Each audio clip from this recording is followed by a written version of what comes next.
कसे खान काबे के हैज़न हयो सिर मुबारक नाना कयो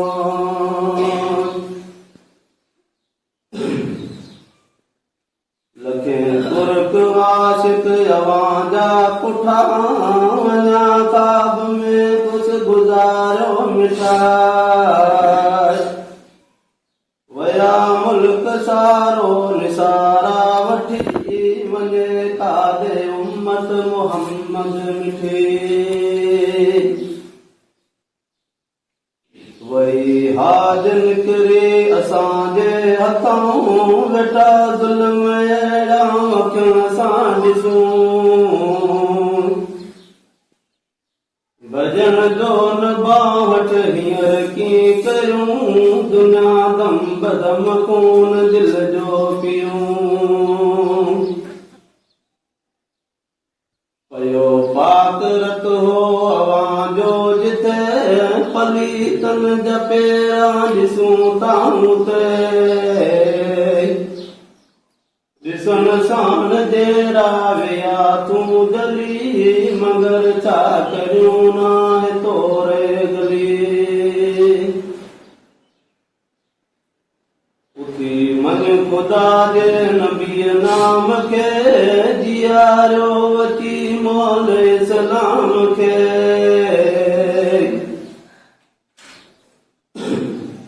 खुदा जी तौहीद इस्लाम में ईंदी कम असांखे ख़बर क़याम में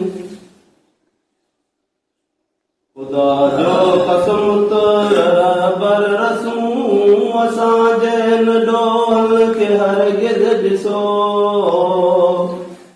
भला सिक असांजा आहिनि बदअमल तॾहिं थी आवाज़ी असां ते न कर मगर हिन वक़्त में असां ॾे न ॾेस ककर करम जो असांखे तो वस नथो वाव तोरे अजा आमदानो सार सिका सैयदा करण जो दोषी करूं बुधियूं कैद तोरे मोहम्मद मरो करे केर तोरे असांखे कबूल लॻल दाद तुंहिंजो रहे ना रसूल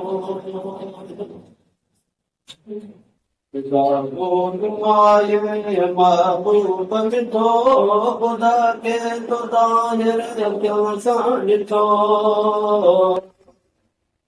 दुनिया आख़िरत जो आई बादशाह सॻो कढी फाड़ो कुफार में गुला खिलाफ़त सदो कोड़ साॻियूं झंडो कुफारनि जो कामिल बंद कंदो मगर जेके ॿाहिरि असांजा बुढा वॼायो कुफारनि जा कामिल फलाए मोहम्मद खे हिदायत ॾियो अंधो तंहिंखे इस्लाम कान करियो उहे वीर मुरसल असां सां मिला असां ते दुश्मन ख़ुदा जा दिला